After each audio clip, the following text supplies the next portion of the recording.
Bulimia nervosa, transtorno alimentar. A bulimia é um transtorno alimentar caracterizado por períodos de fadiga seguidos por comportamentos não saudáveis para perda de peso rápido, abuso de cafeína, uso de cocaína ou dietas inadequadas. Outros métodos para perder peso podem envolver o uso de diuréticos, estimulantes, jejum de água ou exercício físico excessivo. A maior parte das pessoas com bulimia tem peso corporal normal. O forçar do vômito pode provocar pele espessa nas articulações e erosão dentária. A bulimia está muitas vezes associada a outros distúrbios mentais como depressão, transtornos de ansiedade e problemas como a toxicodependência ou o alcoolismo. Existe também um elevado risco de suicídio e de práticas de automutilação. Bulimia nervosa.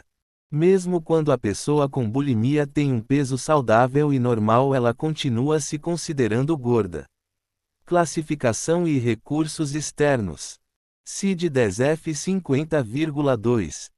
CID-9 307,51 CID-11 50 938 1842 OMIN 607499 Medline Plus 000341 Medicine Emerg 810 Med 255 Mesh D052018. A bulimia é muito comum entre pessoas que têm um parente próximo que sofreu ou sofre deste problema de saúde. O percentual de risco estimado atribuível a fatores genéticos está entre os 30% e os 80%. Outros fatores de risco para a doença incluem o estresse psicológico, uma pressão cultural para alcançar um determinado objetivo, falta de autoestima e obesidade.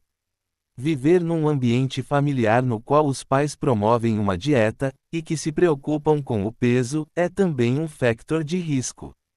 O diagnóstico baseia-se na história clínica da pessoa, no entanto é difícil de identificar porque os que sofrem da doença tendem a ser muito reservados sobre os seus hábitos. Além do mais, o diagnóstico de anorexia nervosa tem precedência sobre o de bulimia. Outros distúrbios semelhantes incluem o transtorno da compulsão alimentar periódica, a síndrome de Klein-Levin e o transtorno de personalidade limítrofe. A terapia cognitivo-comportamental consiste no principal tratamento para a bulimia. A prescrição de antidepressivos, como os inibidores seletivos de recaptação de serotonina, SSRI, ou a classe de antidepressivos tricíclicos podem trazer alguns benefícios.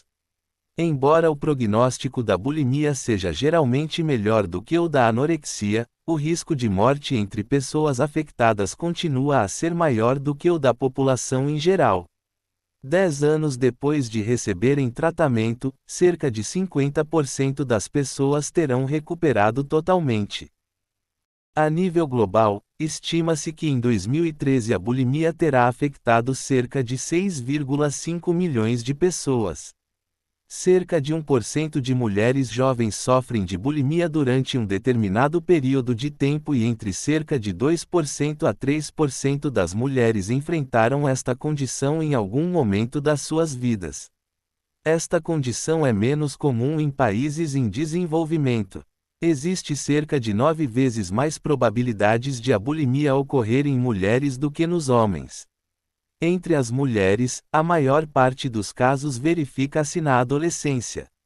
A bulimia foi nomeada e descrita pela primeira vez em 1979, pelo psiquiatra britânico Gerald Rousseau. Características: comidas gordurosas estão fortemente associadas a prazer, relaxamento e afeto, pois um grande número de eventos sociais envolvem comidas que acarretam no ganho de peso.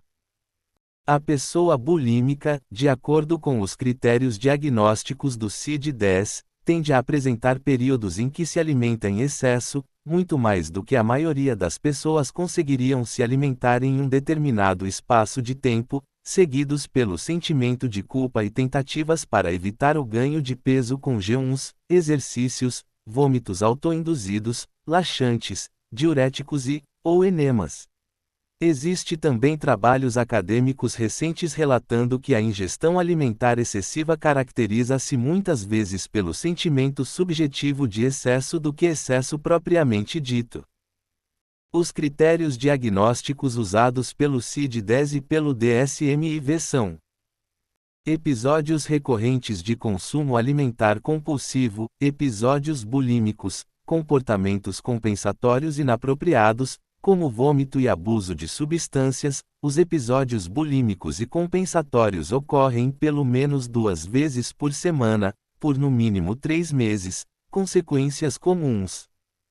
Esses comportamentos podem ter diversas consequências negativas para a saúde, como problemas nos dentes e gengivas, desidratação, fadiga, ressecamento da pele, arritmia cardíaca, irregularidade ou perda da menstruação, obstipação, humor depressivo e variável, métodos compensatórios. Geralmente a autoestima de pessoas com transtornos alimentares depende excessivamente da satisfação com o próprio corpo. Os principais métodos de perda de peso são: autoindução de vômito, jejuns prolongados, uso de laxantes, diuréticos e enemas, exercícios excessivos, dietas ineficientes e não saudáveis, lipoaspiração e outros procedimentos cirúrgicos para reduzir o peso. Fatores psicológicos. Mesmo que a pessoa com bulimia consiga emagrecer com a ajuda de medicamentos, sem resolver os fatores psicológicos é muito provável que ela volte a ter novas crises no futuro e continue infeliz consigo mesma. Alguns aspectos psicológicos frequentes em pessoas com bulimia são: baixa autoestima, pensamento do tipo tudo ou nada, extremistas, ansiedade elevada, perfeccionismo, dificuldade de encontrar formas saudáveis de obter prazer e satisfação, excessivamente críticos, excessivamente exigentes, insatisfação constante. Outras características. Essas pessoas podem tentar passar um dia ou mais sem comer na tentativa de perder peso, muitas vezes entrando em um repetitivo ciclo de intensa restrição alimentar alternadas com farras culposas que o levam de novo ao sistema compensatório. A própria restrição alimentar excessiva aumenta muito as chances de desencadearem-se novos episódios compulsivos. Quanto mais tempo sem comer, mais forte o organismo se mobiliza para procurar e consumir, e reagindo à falta de alimentos, o organismo absorve uma maior quantidade de gordura para compensar a perda de peso anterior. O bulímico geralmente se encontra com peso normal, levemente aumentado ou diminuído, mas não chegando à magreza da anorexia. Essa aparência de normalidade muitas vezes dificulta que se identifique o problema, o que muitas vezes leva a uma demora em se procurar ajuda. Pacientes bulímicos costumam envergonhar-se de seus problemas alimentares e, assim, buscam ocultar seus sintomas. Dessa forma, as compulsões periódicas geralmente ocorrem sem o conhecimento dos pais, dos amigos ou das pessoas próximas. Em alguns casos, após a bulimia ter persistido por algum tempo, os pacientes podem afirmar que seus episódios compulsivos não mais se caracterizam por um sentimento agudo de perda de controle, mas sim por indicadores comportamentais de prejuízo do controle, tais como dificuldade a resistir em comer em excesso ou dificuldade para cessar um episódio compulsivo, uma vez que iniciado. A bulimia costuma causar sofrimento psíquico e afeta áreas diversas do sujeito. O bulímico não tem prejuízo somente da sua relação com a comida ou da sua relação com seu corpo. Ele se vê afetado em suas relações sociais, uma vez que festas e confraternizações envolvem alimentação. Ele se vê atormentado por uma questão que lhe é cotidiana, a alimentação, e que não pode ser evitada, uma vez que todo indivíduo precisa se alimentar.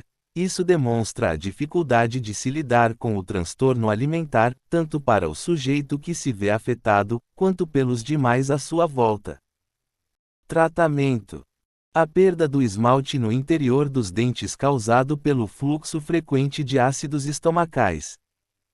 O tratamento mais eficaz é o multiprofissional, envolvendo acompanhamento psicológico, psiquiátrico e nutricional.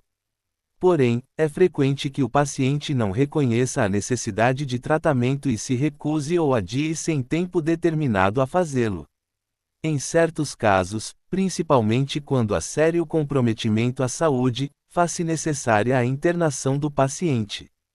Terapias comportamentais associados com alguns tipos de antidepressivos e estabilizante de humor têm obtido bons resultados. A terapia cognitivo-comportamental é uma psicoterapia individual que ajuda o paciente a desenvolver autocontrole, compreender a fonte de suas angústias e frustrações e desenvolver meios mais saudáveis de enfrentar as situações que desencadeiam a compulsão alimentar. Geralmente dura 6 meses para casos leves e moderados e 2 anos para casos mais graves. Remédios podem ser usados acessoriamente. Além de lidar com o transtorno alimentar, também costuma envolver tratamento de transtornos depressivos e ansiosos que estejam desencadeando e mantendo os pensamentos, sentimentos e comportamentos não saudáveis. Tratamento de crianças e adolescentes. No caso de jovens que ainda vivem com os pais, a abordagem mais eficiente de todos é a terapia familiar e aconselhamento dos pais. Nessa abordagem, toda a família é estimulada a modificar seus comportamentos alimentares e afetivos para padrões mais saudáveis. É recomendado que envolva uma nutricionista prescrevendo melhoras graduais na dieta e acompanhando os progressos e dificuldades da família.